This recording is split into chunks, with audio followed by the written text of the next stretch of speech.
அனைவருக்கும் தமிழ் வணக்கம். இன்றைய தினம் சிலப்பதிகாரத்திற்காக மாநாடு கண்ட மாமனிதர், தமிழர் தமிழ்நாடு என்று வாழ்ந்த ஒரு மாபெரும் உணர்வாளர், தமிழ் காதலர், தமிழ் பித்தர், பேரவை செல்வர், சிலம்பொலி செல்வர் ஐயாவினுடைய இந்த பிறந்த நாளில் அவருடைய திருவுருவ சிலைக்கு மாலை அணிவித்து மரியாதை செய்யக்கூடிய வாய்ப்பு காலம் எங்களுக்கு கொடுத்திருக்கிறது. எண்ணி மகிழ்ச்சி அடைகிறோம். இன்றைய தினம் எங்களுடைய சீனியர் மினிஸ்டர் மாண்புமிகு அமைச்சர் அண்ணன் என் ஆனந்த் அவர்களினுடைய தலைமையில் நம்முடைய அமைச்சர் வெங்கட்ரமணன் அவர்கள், நான் மற்றும் எங்களுடைய பாசத்திற்கிற சட்டமன்ற உறுப்பினர் அனைவரும் சேர்ந்து ஐயாவிற்கு மரியாதை செய்திருக்கோம். ஐயாவினுடைய நினைவுகளை போற்றுவோம். அவர் காட்டிய வழியில் தமிழுணர்வோடு பயணிக்க வேண்டும் என்பதை இந்த நேரத்தில் நான் சுட்டிக்காட்டேன். சார், இப்போ உலகத்தமிழ் மாநாடு நீங்க நடத்துவீங்களா? ஏன்னா ரொம்ப நாள் ஆச்சு. அண்ணா அதுக்கப்புறம் எம்ஜிஆர் நடத்தினாங்க, ஜெயலலிதா நடத்தினாங்க, அதுக்கப்புறம் உலகத்தமிழ் மாநாடு நடத்தல. அப்போ இந்த தாவேக்கா அரசு இப்போ நீங்க ஏன்னா இந்த நேரத்தில் கேட்குற காரணம் என்னன்னா, தமிழ் மாநாட்டுக்காக பெயர் பெற்ற ஒருவர். இப்போ இந்த நீங்க உலகத்தமிழ் மாநாடு தாவேக்கா அரசு நடத்துமா? எப்போ நடத்தும்? எப்படி உங்களுக்கு மட்டும் உளவு தகவல்லாம் கிடைக்குதா எனக்கு தெரியல.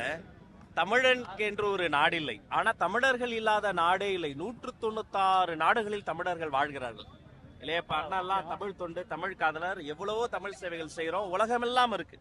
தெருவெல்லாம் தேமுதிர தமிழோசை ஓங்கி ஒலிக்கிறது என்பது உண்மைதான். ஆனா அவர்களை ஒருமைக்குள்ளார ஒன்றுபட்டு ஒரு குடையின் கீழார ஒரு மகாநாடு நடத்தி வெகு நாட்கள் ஆகிவிட்டது. தமிழனை காத்திருக்கிறார்.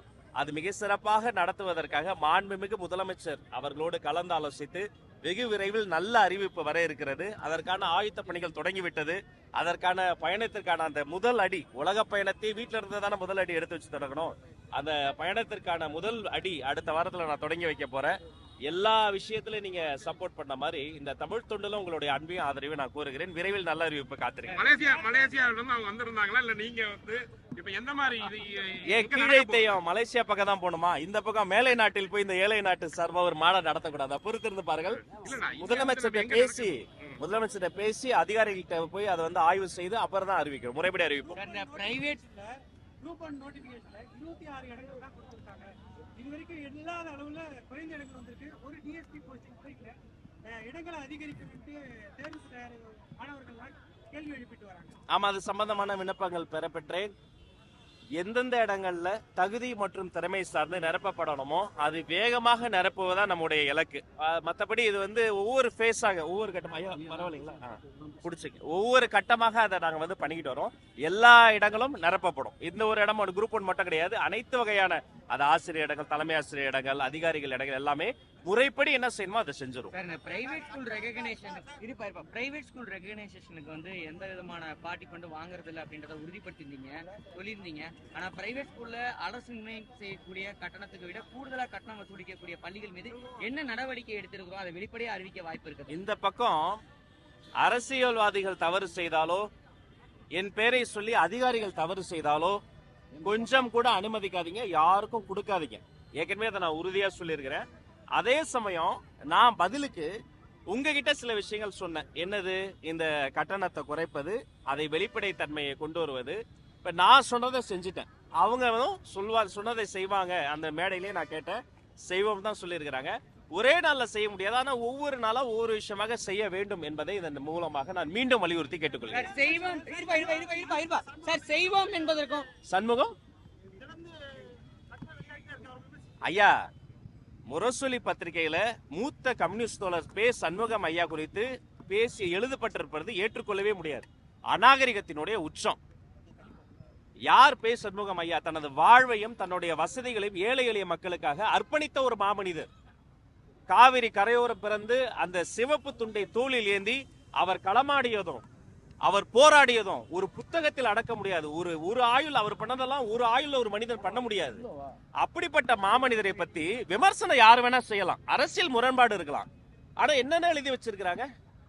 டானி குடித்து வளர்ந்தவர், இது வந்து அவங்கள மாதிரி வந்து டாஸ்மாக் டானிக் குடித்து வளர்த்தவர். அவரு எவ்வளவு மோசமா விமர்சிப்பீங்க? அப்ப அரசியல் என்பது நாகரிகத்தினுடைய எல்லையில் நிக்க வேண்டும். முத்தமிழறிஞர் கலைஞர் உயிரோடு இருந்திருந்தால் இதை வந்து கடுமையா கண்டிச்சிருப்பாரு.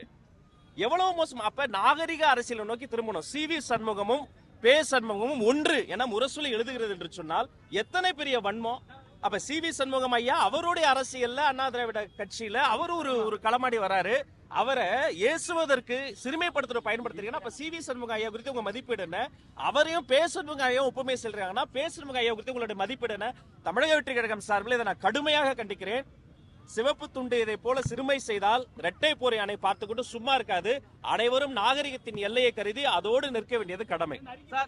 பள்ளிக்கூடங்கள்ல படிக்கிறபடியா இருந்தது, அது வேதனையாக இருக்கிறது. அது ஒரு மூத்த கம்யூனிஸ்ட் தோழரை 1, 2, 3 சிந்துபாத் கதைகள் மாதிரி போட்டு வன்மத்தை கக்குவதற்கு ஒரு சீரீஸா இது ஏற்புடையதே கிடையாது.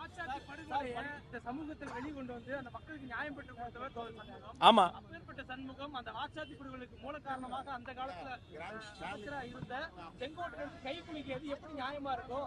அதுதான் காலத்தின் அரசியல் சூழலா அப்படிங்கிற கேள்வி முன்வைச்சிருக்காங்க. இல்ல அதுக்காக களமாடி நீதிமன்றத்துல நின்று தீர்ப்பை வாங்கி நிலைநாட்டிட்டார். எல்லாத்துக்கும் சட்ட ரீதியான தீர்வு தான், அதுல அவர் பின்வாங்கவே இல்லை.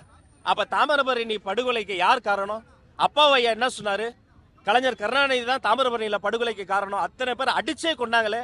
அப்ப அப்பாவையா சபாநாயகரா உட்கார்ந்துகிட்ட சபாநாயகன்ற பேர்ல ஒரு பேச்சாளரா பேசலையா? இதெல்லாம் காரணங்கள் கண்டுபிடித்து பே. சண்முகம் ஐயாவை யாரு கல்லு வீசினாலும் சிறுமைப்படுத்த முடியாது. தன் மீது வீசப்பட்ட கற்களை வைத்து சிவப்பு கொட்டை கட்டி சிவப்பு கொடியோட அவர் களமாடுவார்.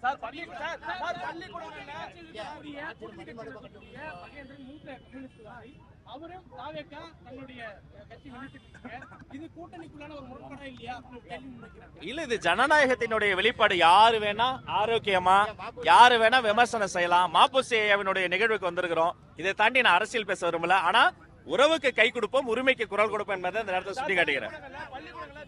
இருங்க, ரொம்ப நேரமா கேட்கிறேன். பள்ளிக்கூடங்கள்ல பீஸ்ட் பாடல்கள் போன்ற கட்சி பாடல்கள் பாடக்கூடாது, அப்படி பாடினா தலைமை ஆசிரியர் நடவடிக்கை எடுக்கும். உடனடியாக விசாரித்த ஒரு காணொலி பரவிச்சு 2022 அது எடுக்கப்பட்ட வீடியோன்னு கண்டுபிடிச்சாங்க. அந்த அம்மா நடவடிக்கை எடுக்கிறதா இருந்தாங்க. அன்றைய முதல்வராக இருந்தா அவங்க மீது நடவடிக்கை எடுக்க சொல்லுங்க. நன்றி.